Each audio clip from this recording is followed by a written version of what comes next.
इससे हम लोग भारतीय संविधान एवं राज्य व्यवस्था को कंटिन्यू किए हुए हैं।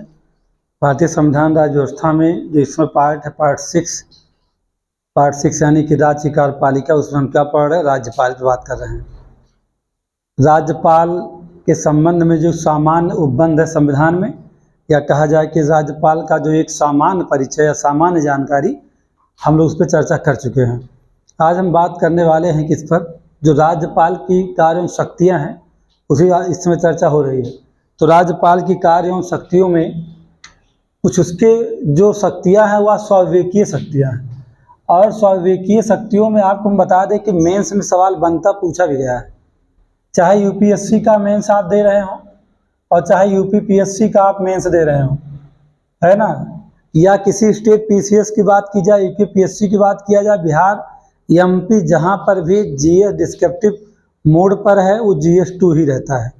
उसमें अगर आप देखेंगे तो सवाल ये पूछा जाता है कि राज्यपाल की विवेकीय शक्तियों की परिसीमाएं, या ये कहा जाए कि राज्यपाल की स्वविवेकीय भूमिका से संबंधित तो कौन से विषय हैं, इस पर सवाल हो सकता है।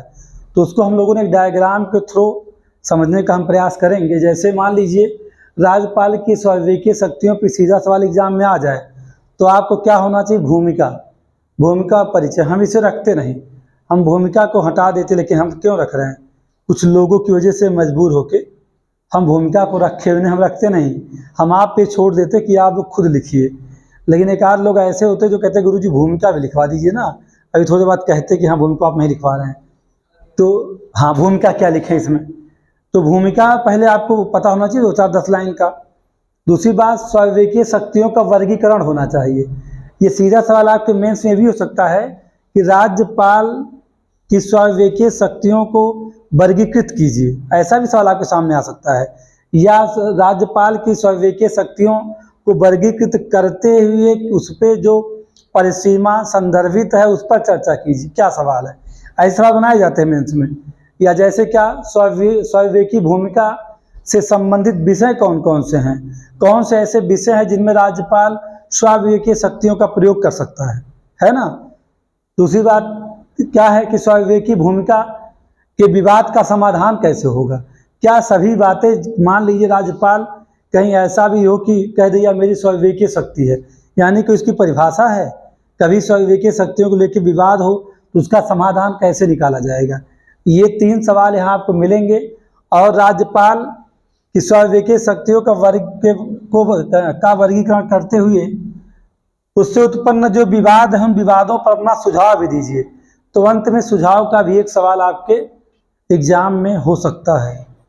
तो जब भूमिका की बात हम करते हैं तो वास्तव में अगर देखा जाए ना, तो राज्यपाल की स्वविवेकीय शक्ति कहाँ है? एक आर्टिकल है, आर्टिकल 163, 163 से ये कहानी आप शुरू कर पाएंगे। यानी क्या कि संविधान के अनुच्छेद 163 के द्वारा राज्यपाल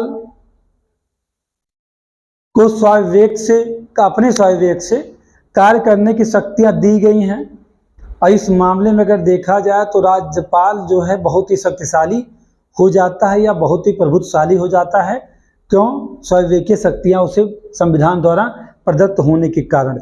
यदि राज्यपाल शक्तियों का वास्तविक प्रयोग करने लगे तो संविधान में जितने भी उल्लिखित पदाधिकारी हैं, उल्लिखित सभी पदाधिकारियों से शक्तिशाली हो जाएगा। अगर मैं कहने का मतलब भूमिका लिखेंगे तो आप बताएंगे इस बात को कि अगर स्वविवेकीय शक्तियों का प्रयोग राज्यपाल हर जगह करे ही तो संविधान में जो राज्य में की कार्यपालिका, राज्य में जो कौन है सर्वोच्च पदाधिकारी हैं वो भी क्या बढ़ जाएंगे, उसकी सीमा में फंस जाएंगे आगे, किसके? राज्यपाल के। यानी सब उसके सामने छोटे हो जाएंगे। यानी राज्यपाल क्या हो जाएगा?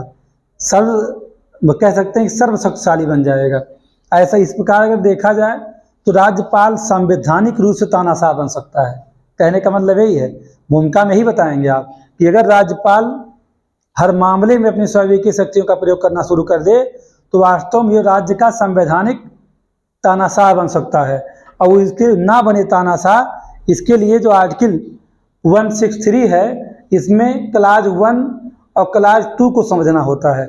लिखने की बात भूमिका चल रही, लिखने क्या लिखेंगे? कहता है यह 163 अनुच्छेद 163 क्लाज 1 कहता है उन मामलों को छोड़कर जिनमें राज्यपाल से स्वविवेक से कार्य करने की अपेक्षा की जाती है। बाकी मामलों के संदर्भ में राज्यपाल को सहायता देने के लिए उसके अधीनस्थ यानी मंत्रिपरिषद, राज्य की मंत्रिपरिषद होगी। देखिए, जो स्वविवेक है, ध्यान दीजिएगा, जो राज्यपाल की स्वविवेकीय शक्ति है, उस मामले, उस स्वविवेकीय शक्ति से संबंधित विषय हैं, उन विषयों के संबंध में राज्य की मंत्रिपरिषद राज्यपाल को कोई सलाह नहीं देगी। यानी आपको भूमिका में एक बात बताना ही पड़ेगा। स्वविवेकीय विषय जो होंगे राज्यपाल के, उस पर वो सलाह नहीं देगा मंत्रिपरिषद। सलाह देने के लिए मंत्री होगी जिसका प्रमुख मंत्री होता है। अब ये कहा जाता कि, फिर ये भी कहा गया कि स्वविवेकीय जो शक्ति है उसमें क्या होगा, कुछ उन विषयों को छोड़कर बाकी विषयों पे, मैंने कहा है ना, उन विषयों को छोड़कर जिनमें राज्यपाल को स्वविवेकीय शक्ति प्राप्त है, बाकी अन्य विषयों पर राज्यपाल को सलाह देने के लिए मंत्रिपरिषद होगी, राज्य मंत्रिपरिषद। ये कहाँ है, आर्टिकल 163 क्लास 1 में बात कही गई है। तो इससे तो स्पष्ट हो गया कि भाई संविधान में राष्ट्रपति के संदर्भ में अगर आप स्वविवेकीय शक्ति की कल्पना करिए तो इस प्रकार का नहीं है। राष्ट्रपति के पास इतना ज़्यादा स्वविवेकीय शक्ति नहीं, इतना ज़्यादा शक्ति राज्यपाल के पास है। यानी मैं अगर आपसे कहूँ तो कि राज्यपाल स्वविवेकीय शक्ति के मामले में राष्ट्रपति से आगे है। ये भूमिका में मेरे पहले जो बोला हूँ वो रहेगा लिखने के लिए, और जो है आपको आर्टिकल 163 को क्लियर करना पड़ेगा। अब अनुच्छेद 163(2) क्या कहता है? कहता है कि यदि प्रश्न उठता है कि कोई विषय ऐसा है या नहीं है, मतलब किसे हम माने कि ये राज्यपाल के स्वविवेक के अधीन आता है, तो कैसे राज्यपाल अपने विवेकानुसार निर्णय जब करता है किसी मामले में विवेक के अनुसार, तो मान लिया जाता है कि यह उसका स्वविवेकीय विषय है। जिस मामले में वो अंतिम निर्णय तक पहुंचा देगा, अब खुद से निर्णय ले लेगा, मतलब किसी मामले में वो स्वयं ही अंतिम निर्णय दे रहा है, तो इसका मतलब उसका वह स्वविवेकीय शक्तियों के अधीन विषय है, इसीलिए ऐसा वो कर रहा है। और उसे किसी भी न्यायालय में जब उसने स्वविवेकीय निर्णय ले लिया, किसी मामले में अंतिम कर दिया, अंतिम निर्णय ले लिया राज्यपाल, तो किसी भी न्यायालय में उसे चुनौती नहीं दी जाएगी। किसी न्यायालय में जाकर के आप केस नहीं कर सकते हैं। 42वां संविधान संशोधन किया गया 1976 में। कहाँ किया गया? आर्टिकल 163 के क्लास 2 में 42वां संविधान संशोधन 1976। इसके बाद संशोधन किया गया क्या कि राष्ट्रपति को मंत्रिपरिषद या सदन की सलाह मानने के लिए बाध्य कर दिया गया, लेकिन राज्यपाल को बाध्य नहीं किया गया। कितनी अच्छी बात है। राष्ट्रपति, यानी हमने जो आपसे कहा था जो पहले कि स्वविवेकीय शक्तियों के मामले में राज्यपाल राष्ट्रपति से अधिक शक्तिशाली है, क्योंकि 42वां संविधान संशोधन होने के बाद भी राष्ट्रपति की स्वविवेकीय शक्तियों मंत्रिपरिषद की सलाह राष्ट्रपति मानने के लिए बाध्य होता है, लेकिन राज्यपाल बाध्य नहीं है। तो 163 आर्टिकल 163 राज्यपाल को स्वविवेकीय शक्ति के मामले में सर्वोच्च बनाता है, राष्ट्रपति से अधिक। समझ गए आप? तो आप समझ गए, ये है भूमिका। साधना समझ में आया? भूमिका ऐसे ही इतना ही आपको लिखना है। भूमिका आपको इतनी लिखनी है। एक खास बात और है कि इसके बाद की जो बात शुरू होती है कि स्वविवेकीय शक्तियों का वर्गीकरण। आपको हम बता दें कि चूंकि जब पेपर मेंस होता है, मतलब मेंस की टॉपिक को हिट किया जाता है, तो फिर आपको ऑफलाइन ही क्लास लेना पड़ेगा। यानी कहने का मेरा मतलब कि फेस टू फेस। आप इस चैनल पर डायग्राम तो बना सकते हैं, मैं डायग्राम आपको बनवा भी सकता हूँ, कुछ थोड़ा बहुत भूमिका वगैरह ऐसे बोल भी सकता हूँ, आप चाहें तो लिख भी सकते हैं। लेकिन अगर पूरे इस क्वेश्चन को हिट करना हो, सॉल्व करना हो, तो आपको फेस टू फेस मिलना होगा। किससे? हमसे। क्योंकि डायग्राम मेरा है ये, तो आपको मिलना मुझे से पड़ेगा।